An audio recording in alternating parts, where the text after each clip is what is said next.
নদীর লাড্ডু টোপটা সবসময় হতে হয় শক্ত, পুকুরেরটা হতে হয় নরম ঝুরঝুরে। কিন্তু এই নদীর টোপটার ক্ষেত্রে সবাই বলবে যে আটা মিশান, ময়দা মিশান, পাউরুটি মিশান, তাহলে শক্ত হবে। কিন্তু না, আটা ময়দা মিশালেও কিন্তু আধা ঘন্টা 40 মিনিটের মধ্যেই নদীতে যে কোনো লাড্ডু টোপ শেষ হয়ে যায়, মাছ হওয়ার সম্ভাবনা কমে যায়।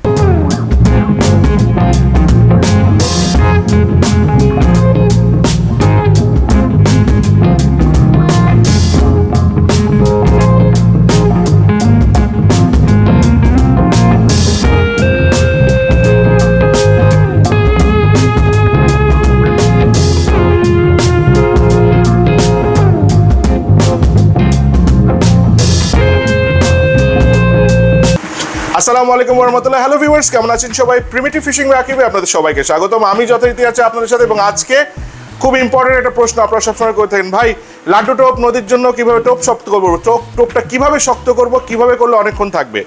শুরুতে দুটো তিনটা পয়েন্ট আপনাদের বলে রাখি, তারপরে আপনাদের পুরো বিষয়টা দেখাচ্ছি। সেটা হচ্ছে, আপনারা টোপ শক্ত করার ক্ষেত্রে টোপটা যেটা দিয়ে শক্ত করেন না কেন, আপনাদের প্রথম জানতে হবে যে আপনি কতক্ষণ টোপটা রাখতে চাচ্ছেন। নদীতে যদি একটা টোপ 1-2 ঘন্টা এক জায়গায় না থাকে, মাছ হওয়ার সম্ভাবনা কমে যায়। যারা বলবে নরম টোপ দেন নদীতে, নরম টোপ ভাই ছোট মাছ ঠোকায় খেয়ে ফেলবে, শেষ করে ফেলবে, বড় মাছ হওয়ার সম্ভাবনা কম। প্রথমে ছোট মাছ আসবে যে কোনো জায়গায়, বিশেষ করে নদীতে, তারপরে ট্যাংরা পুঁটি এগুলো খেয়ে যাওয়ার পরে হচ্ছে আপনার বড় মাছটা আস্তে আস্তে আসে। সেক্ষেত্রে যত নরম টোপ আপনি নদীতে ইউজ করবেন, এমনকি আটা বা ময়দা বা পাউরুটি মিশিয়ে শক্তও করে নিলে সেটাও তাড়াতাড়ি এই স্রোতে ধুয়ে গলে চলে যায়। এটা হচ্ছে খুব সিম্পল জিনিস। সো এই জিনিসগুলো আপনাকে মাথায় রাখতে হবে। টোপটা, একটা টোপ 1-2 ঘন্টা সর্বনিম্ন নদীতে যদি না থাকে, তাহলে খুব কম চান্সেস থাকে। নদীতে যতই বলেন যে স্রোত নাই, তারপরেও স্রোত থাকবে। আমি এর আগেও বলেছি, আজকে আবারও আপনাদেরকে দেখিয়ে দিচ্ছি। লাড্ডু টোপ শক্ত করার জন্য আপনার যেটা করতে হবে সেটা হচ্ছে, ভুট্টার ময়দা আছে, যে আমরা যে ভুট্টা খাই সেটার আটা, একটা ময়দা পাওয়া যায়। ভুট্টার আটা দিয়ে মানুষ রুটি বানায়। সেই ভুট্টার আটা আপনি যদি খুঁজে না পান, আপনার বাড়িতে আপনার মহিলা মানুষ যারা আছে, নানি দাদি বা মাকে বললেই বলে দিবে কোনটা কি। এই ভুট্টার আটা আপনার নিয়ে আসবেন।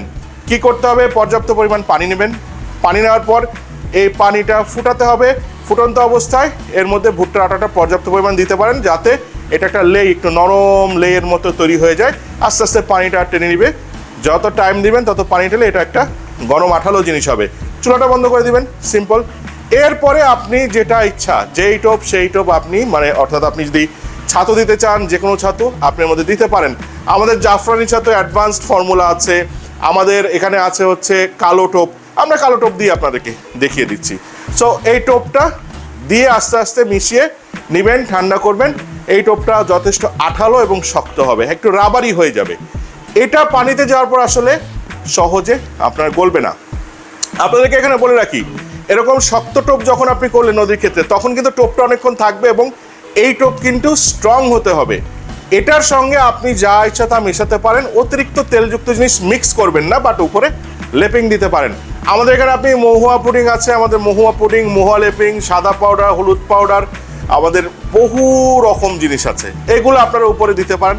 বিশেষ করে নদীতে যদি কাতলা ধরতে যান, এই ক্ষেত্রে একটু পচা জাতীয় জিনিস, যেমন আমাদের হচ্ছে নারকেল পচার তেল আছে, এছাড়া আমাদের পনির পচার তেল আছে, এগুলো আপনারা দিতে পারেন। আপনি চাইলে যদি সলিড পনির পচাই নিতে চান, সেটা আপনি, বা নারকেল পচা, এই যে যখন আপনি গরম করেছেন তখনই মিক্স করে দিতে পারেন।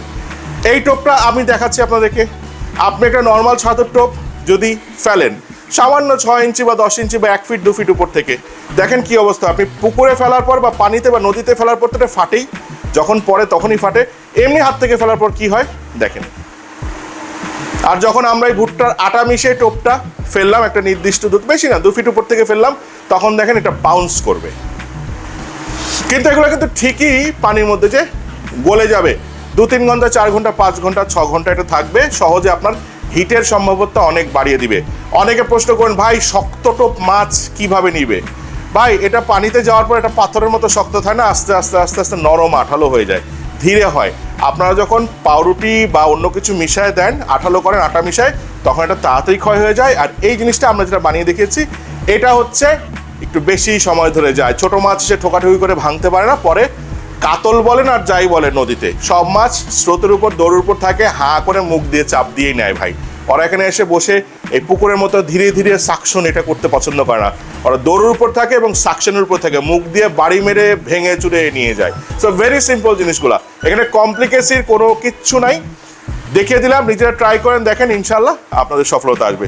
তো এই ছিল আজকের আয়োজন, এখানেই শেষ করছি। সবাই ভালো থাকবেন, সুস্থ থাকবেন, ইনশাল্লাহ নতুন ভিডিও আসা পর্যন্ত আল্লাহ হাফেজ।